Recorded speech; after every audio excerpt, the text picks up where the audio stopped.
Hey, welcome to another video from the Outdoor Analyst. I have an incredibly fun review for you today. This is one I've been waiting on for months to do, and I'm just super excited about this knife. And that's a pretty well dead giveaway at this point. This knife is pretty awesome. It is right now my favorite budget knife of 2025. This is a 5-year-old knife. This thing came out in 2020, and I'll be honest, when it comes to budget knives, I struggle. I put more time into finding the right budget knife than I do expensive knives. Just because I know if you get a budget knife and it's not good, nobody's going to buy it from you. There's most likely no resale. So I like to make sure budget knives are awesome before I jump into them. And this is the year of 2025 where EDC budget knives are everywhere. But there's still not a ton of really awesome just belt knives that are in that real true budget range that I would suggest. This is going to be one of them. The original SRK was my favorite budget knife of, honestly, I think I said 2024 because it's still the best budget knife out there for what it is. This is a smaller version of that. This is the SRK-C, and it is an SK5 steel. This is a very cool knife, but it is much different from the SRK.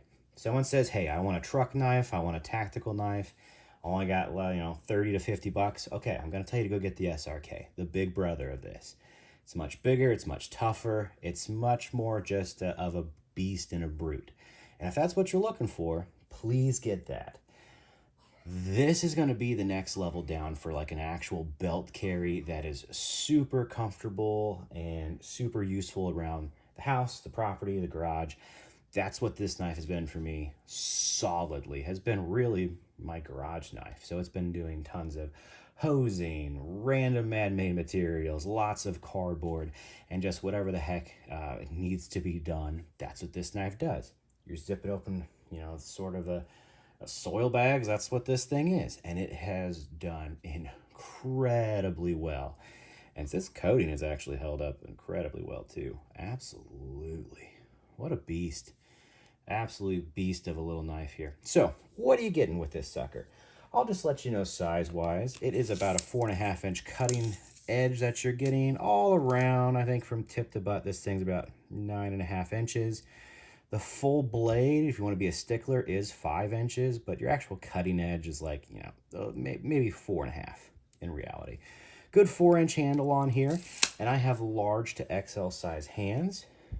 It does fit me very, very well. I'm kind of at the end here. I have essentially XL size meat paws. I like to say large size fingers, but it does fit, and it is comfortable, and it's a contoured, I think Cold Steel calls this craton. It's essentially a hard rubber, but there's a little bit of give to it. If you like Falk Nevens, they don't have any give to their rubber. There's a little bit of give to this, so it does feel pretty darn comfy. And honestly, in different grips, this knife is incredibly nimble. Super lightweight. It's 5 ounces, so it's not super, super heavy. It's just so nice to carry around. And let's talk about carrying. It has the regular Cold Steel SRK-C sheath. What does that mean? You have an incredibly thin profiled polymer. It does snap up here, and a regular nylon belt loop that does have a button, so you never have to take your belt off. You can just unsnap this, snap it back on, good to go. I love the SRK-C sheaths. They're incredibly quiet. They hold the knife very, very securely. Yeah, they're not Kydex. That doesn't pester me at all. I think some people get a little annoyed that they could rub the blade a little bit. I think my Master Hunter rubs a little. I don't care. That doesn't really mess with edge retention that much, and I don't pull my knives in and out for no reason, so who cares if it rubs a little? Whoop-de-doo-hoo. The sheath is amazing. For the price of this knife, let's just throw it out there. You can get these from 25 to 28 bucks right now. Usually that's the price. I mean, you couldn't even get the sheath generally for less than that. More or less an incredible sheath and a killer knife. Whew. All right, let's talk about it. Let's talk about the steel. SK5 is basically a Japanese carbon steel. And what it really comes down to is essentially it's very similar to 1095 carbon. I think in reality, you can tell it has slightly less edge retention. I can, but I also do, you know, I'm always out cutting cardboard once a week too. And I've taken my 1095. Yeah, we're gonna throw a crazy knife out here. Lon Humphrey Rustic Bar Bravo in 1095 with an optimal heat treatment, and I've done cardboard with this knife, back to back essentially. This knife does not have the edge retention of this 1095. It is slightly less. I had to sharpen this a little bit more than this sucker. So it is what it is, and you can tell it if you do it enough. If you don't do it enough, I'll be honest, you won't be able to notice the difference really between 1095 and SK5. That's totally fine, and that's a great thing. It means this is a great steel.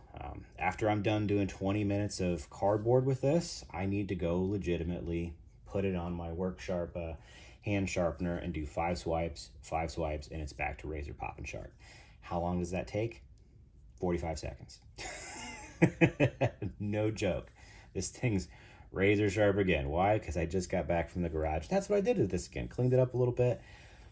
And it's ready to roll. And this slices actually very, very well. It has a very nice thin slicey edge. It is it's not too bad on the tip there. It's got a little precise tip, but it's pretty tough still. I still really do like the toughness for this. SK5 is very, very tough. Technically, I think it is actually a little tougher than 1095, so that's your give. Slightly tougher, less edge retention. I think that's perfect. No issues with that whatsoever. I'm going to throw in a couple of comparisons from what I used to usually use as my garage knife. That's a Falk-Niven F1. This was my original just beater knife for the garage, and they're pretty darn similar handle-wise, honestly. I'd say thickness-wise, you actually get more contouring with the Cold Steel, and it's a little thicker on the back. So the Cold Steel is actually a little more comfortable than the Falk-Niven is. I just have to give it props where it is. It has a little larger guard on there. I kind of like that as well. Blade-wise, you get a little bit more blade, quite a bit, and you almost get like an inch more, at least a half an inch, with the Cold Steel over the Falk-Niven. So that is nice. Now the Falk-Niven's VG10, so it has a little better edge retention, and it's convexed, so it has really nice slicing capabilities. But the Cold Steel is almost as thin at the bottom, it feels like. Pretty wild. Did I feel undergunned when I moved from my Falk-Niven to my Cold Steel for the last, it was about 3 months I've really made that swap? The answer is no. I've actually felt like this knife has been incredible. The only thing I've really noticed differently is edge retention. I had to sharpen this just a little bit more. Let's throw another just fun comparison in there. Another one that I kind of use, and I'm going to put an expensive knife out here. That's kind of in the same boat. This is a Primitive Bear Knives Hunter's EDC. Very slicey, very tough knife. Very much falls in the same use category as my Falk-Niven there. But let's put it up against this Cold Steel. Handle-wise, actually you get a little thicker handle on the Cold Steel. You get slightly more contouring on the Cold Steel as well, which is kind of shocking. Blade-wise, they're both very thin and slicey. Still get about an extra, half inch to an inch on there on the Cold Steel. I love this knife. It is a custom. It's beautiful. It has 80 CRV2, so it's a little bit tougher. Slightly better edge retention as well than SK5. Do I really like... Man, would I feel undergunned by doing the Cold Steel over the Primitive Bear knives? No, not really. These feel very, very good. They both feel great. I love this knife. This knife is also 4 times the price of this one. And would I feel sad about having the SRK-C versus this? Ooh. Yeah, that's where it gets tough, and the answer is not really. That's how good this knife is. I have loved this knife. The sheath on this is incredible. And this is just for, $25. I think I ended up getting this for 28. I know I looked right now, you can still get it for under 30 on Amazon right now. I think it's cheaper at other locations too. That is insane. That is just such a good deal. And normally for super, super budget, I'll tell people to go get a Mora. Mora Companions are running like 25 or 20 bucks these days. I would spend the extra $5 to $8 and get the SRK. The SRKC, yeah, this thing is just really nice. It has a very thin edge. The profile on this, the blade grind, is nearly perfection on here. I have custom makers that can't even get close to this blade grind, and that's just sad. That actually is really sad. But it is what it is, man. Like, the Cold Steel knocks us out of the park. This knife is great. It really, really is. I don't want anybody to feel like they're downgrading or in any way, shape, or form if they pick up an SRKC. Now, know that it is not nearly as big and robust as its bigger brother. No doubt, the SRK, the true one, is a monster knife. It really is. It's a true soldier knife. That's how I've always felt about it. I always tell people that's the military knife I think that should be honestly issued by our government, but we don't really issue knives anymore like that. It is excellent. This is something different. This is better at just everyday tasks. This is better at bushcraft. It is much better at legitimately feather sticking. Even though it has a thinner handle, it feather sticks incredibly well. Super, super thin. This is great for small kindling. You still have a 4.5-inch blade. That's a really nice blade, honestly. It's a good size. It does a little bit of a do-all. And it clips down here just a little bit. I don't mind that for batoning whatsoever. You're still just doing small kindling. It has really held the test of time for me and done incredibly well. I haven't had any chipping or rolling. I also haven't done anything like crazy. I may have nearly nicked some concrete, but clearly not enough to actually have caused some rolling on here. So I've been pretty good. I've been pretty lucky. Whenever I do garage knives, stupid stuff happens.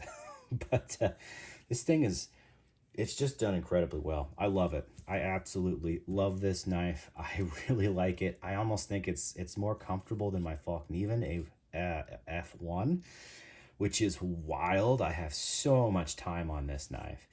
This knife is just beautiful, but this thing is actually a little more comfortable. And it's just as wieldy. Even though it has a longer blade, it's a little thinner on the stock. So it feels actually a little more nimble. It's really incredible. And yes, the sheath on the Cold Steel is better than the Falkneven. I don't mind these sheaths at all, but that's a better sheath. It just is. Yeah, Primitive Bear Knives has a real Kydex sheath, and this is actually pretty darn nice. It's meant for actually just... Oh, my goodness, what am I thinking here? Oh, I always forget the name of this carry. Essentially, it's like appendix carry, but it does really, really good. I love this thing. I just love this thing. I don't want to let it out of my hands, man. I was not planning on doing this review today, but I've just felt like somebody needed to see that this knife was awesome. This knife is inexpensive, and I'd use this as a hunting knife. I'd have no problem field dressing with it. Does it have an intense drop point on here? No, but it wouldn't be too bad. It's still small enough and nimble enough that, yeah, easy to field dress. 1095 would do one deer without having any real issues, honestly. That'd be just fine for one Bambi. Totally a great all-around knife. So it has my praise. I think right now it's my favorite belt knife for 2025 right now. Yeah, there's a lot of cool budget stuff coming out there. Kaiser's got a lot of crazy stuff. You can even get CPM 3V for under 60 bucks these days in a very, very small EDC package. But as far as belt knives go, I still think this is kind of king of the crop. SK5 is a really nice steel. I hold it essentially in the same manner as 1095. It's you have to know what you're expecting. You know, you're gonna have to keep it sharpened, keep it oiled. It will rust, but the coating on this knife is immaculate. This has been scratched, it's been batoned, it's gone through tons and tons of cardboard, and it still looks really, really good, honestly. Yeah, I mean, you can tell it's got a lot of work on it, but it hasn't scraped off. We're not talking like an Ontario coating where these things just, you put it through one piece of wood and the coating's completely gone. No, the coating on the SRK and the Cold Steels are actually really, really good. So I highly suggest this knife. It's one of my favorite budgets. Please like, subscribe to the channel if this is like the first or second time you checked it out. Hey, throw a subscribe on there. That really helps my channel out a bit. Throw some comments on there too. I know there's tons of good budget knives out there, but this one is just kind of really just melded with my heart. I just trust this thing. I just know it's really, really good. But what else is out there for, let's say, under 40 bucks? Because once you hit 50 bucks, there's a lot of options. Under 40, let me know. Like, is there something better than the Cold Steel SRK-C out there? Maybe there is, maybe there isn't. This thing's 25 to 28 bucks, man. Like, what's close to this? And we all know Moras are amazing and immaculate. I mean, the Mora Cans Bowl would be right up here. But I would take this over the Cans Bowl. This is much tougher. I could definitely do much more outdoorsy stuff with this for sure. I'm not saying I don't like the Cans Bowl. I really do like that knife, but this is just super, super good. But always interested in other options. Let people know what else that you like in this budget range. The more info we can get out there, the better. I just know that I really love and trust this thing. It's killer. So, yeah, throw some comments down there, and I will check you on the next one.